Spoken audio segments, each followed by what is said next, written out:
Ibu Megawati, gerakan penundaan pemilu dan perpanjangan jabatan Presiden Jokowi masih terus serius dikerjakan sekelompok pihak. Ini berbahaya dan bisa menjerumuskan bukan hanya Pak Jokowi, tapi kita semua sebagai bangsa.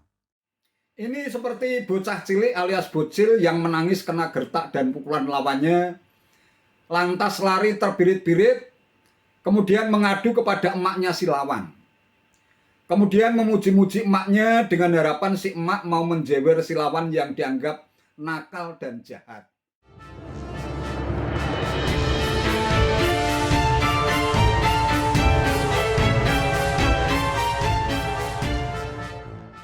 Assalamualaikum warahmatullahi wabarakatuh. Salam sejahtera untuk kita semua, salam budaya.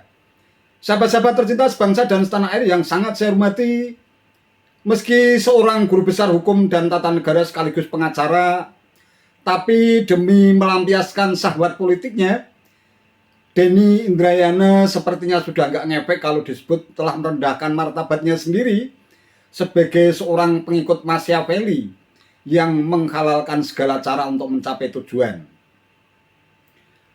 Berbagai tuduhan, hasutan, propaganda, bahkan fitnah pun tak henti-hentinya digelontorkan ke ruang publik.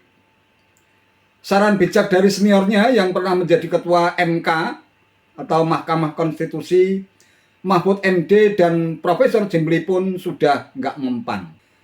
Tak sanggup melawan Presiden Jokowi lewat tuduhan telah melakukan kejahatan politik dengan memanfaatkan instrumen hukum untuk memenangkan PK atau penundaan kembali Partai Demokrat yang diajukan kubu Muldoko, hingga berujung pelaporan dirinya ke Bareskrim Polri. Kini Denny Indrayana menghembuskan tuduhan baru, yakni penundaan pemilu. Serangan itu masih terus diarahkan pada Presiden Jokowi, tapi tampaknya ia tidak sanggup melawan sendiri. Akhirnya ia pun merengek minta bantuan Ketua Umum PDIP Megawati Soekarno Putri untuk menghalangi skenario Jokowi yang ingin melakukan penundaan pemilu.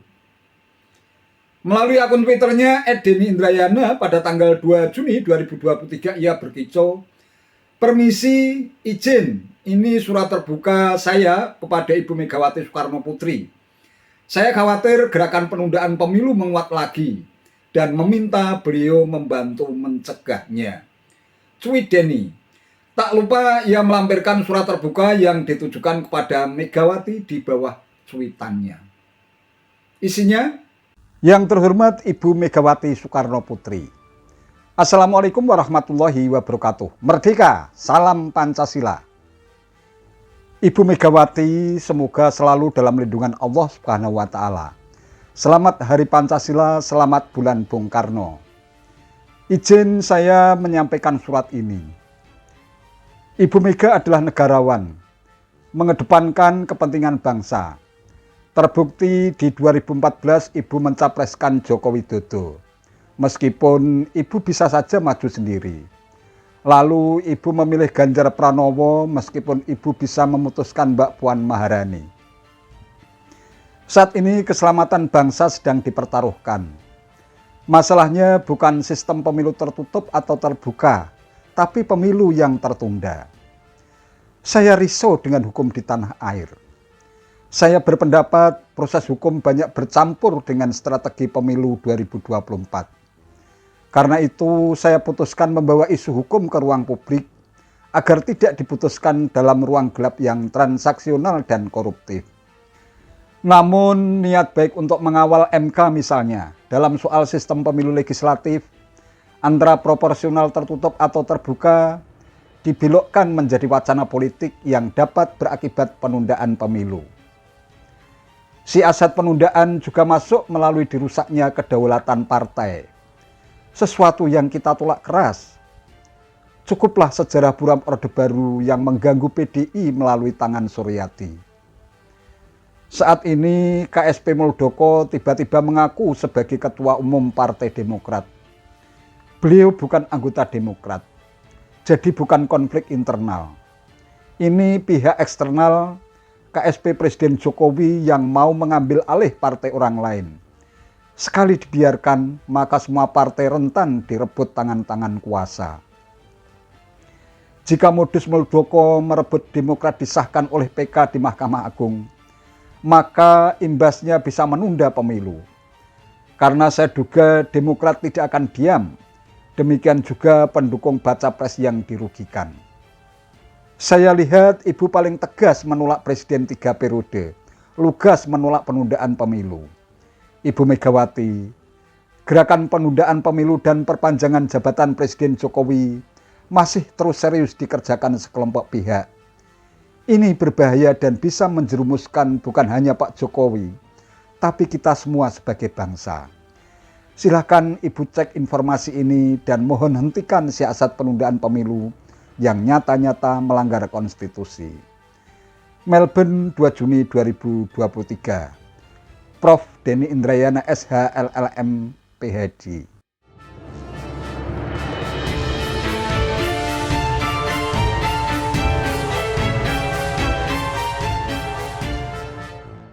Ya, ini seperti bocah cilik alias bocil yang menangis kena gertak dan pukulan lawannya, lantas lari terbirit-birit, kemudian mengadu kepada emaknya si lawan. Kemudian memuji-muji emaknya dengan harapan si emak mau menjewer si lawan yang dianggap nakal dan jahat. Si bocil masih terus memuji-muji emak si lawan dengan harapan si emak luluh hatinya, lantas memberikan pelajaran kepada si nakal untuk menghentikan sikap nakal dan jahatnya itu. Begitulah ilustrasi yang mungkin bisa digunakan untuk menggambarkan suasana batin Denny Indrayana saat ini. Pertanyaan yang kemudian muncul, apakah ya Megawati bakal merespon rengean Denny Indrayana itu? Tentu saja Megawati punya pertimbangan tersendiri. Apalagi apa yang disampaikan Denny terkait soal perpanjangan masa jabatan Presiden Jokowi, penundaan pemilu, atau konflik Partai Demokrat itu kan hanya sebatas tuduhan yang masih perlu diverifikasi kebenarannya. Tentu Megawati tidak akan gerusa-gerusu memberikan respon, apalagi apa yang diadukan Denny itu sungguhnya sangat erat kaitannya dengan konflik internal Partai Demokrat, di mana SBY menjadi ketua Majelis Tinggi. Tentu Megawati yang saat itu pernah menjadi Presiden kelima RI antara tahun 2001 hingga 2004 menolak lupa ketika SBY tiba-tiba saja mempromosikan dirinya bakal maju sebagai capres. Padahal saat itu SBY masih menjadi Menko Polhukam. Selain itu, Megawati sendiri juga bakal maju sebagai capres pada pemilu 2004. Sangat beralasan kalau Megawati pun meradang. Pada tanggal 1 Maret 2004, Sesmenko Polkam Sudi Silalahi menyatakan bahwa SBY merasa dikucilkan oleh Presiden Megawati dengan tidak dilibatkan dalam pembahasan tentang peraturan pemerintah atau PP kampanye pejabat tinggi negara.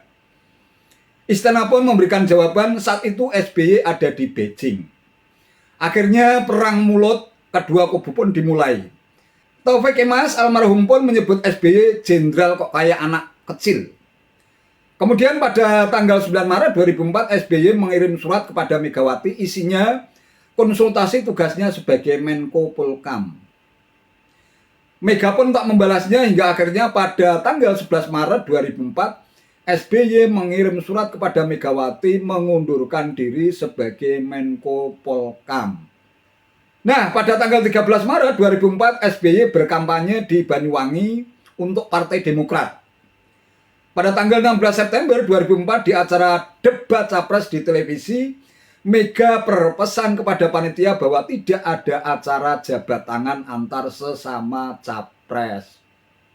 Kemudian pada tanggal 20 September 2004 ketika putaran kedua berlangsung pemilu 2004, Susilo Bambang Yudhoyono yang saat itu berpasangan dengan Yusuf Kala berhasil meraup 60,62% suara, sedangkan Megawati yang berpasangan dengan Hasyim Muzadi hanya meraih 39,38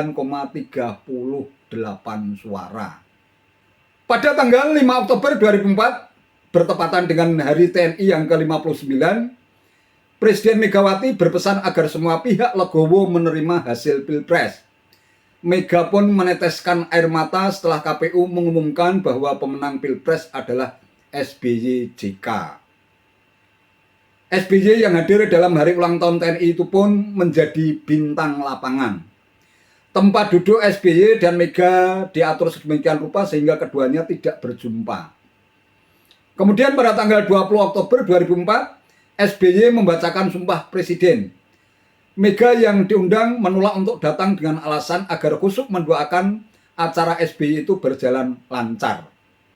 Itu sekadar flashback ke peristiwa masa silam ketika Megawati merasa dikhianati dalam tanda kutip oleh SBY. Lah kok ketika Demokrat tengah dilanda konflik dan kemelut, tak ada angin, tak ada hujan, tiba-tiba Denny Indrayana merengek minta bantuan Megawati untuk menghalangi Presiden Jokowi yang dianggap telah melakukan kejahatan politik untuk menunda pemilu 2024 yang dinilai hanya berdasarkan tafsir dan tuduhan tanpa bukti. Aneh kan? Saya juga tidak tahu apakah memang Denny Indrayana sedang mengalami amnesia sejarah politik terkait dengan konflik antara Megawati dan SBY, atau memang sedang terlalu asik memainkan jurus mabuk hingga lupa di mana kakinya berpijak. Sudahlah Profesor Denny yang saya hormati, tidak usahlah rakyat ditarik-tarik dan digiring di tengah kemelut Partai Demokrat. Itu urusan antara dinasti Cikeas dan kubu Muldoko dan sama sekali tidak ada kaitannya dengan rakyat. Itu saja yang bisa saya sampaikan. Terima kasih atas perhatiannya. Wassalamualaikum warahmatullahi wabarakatuh.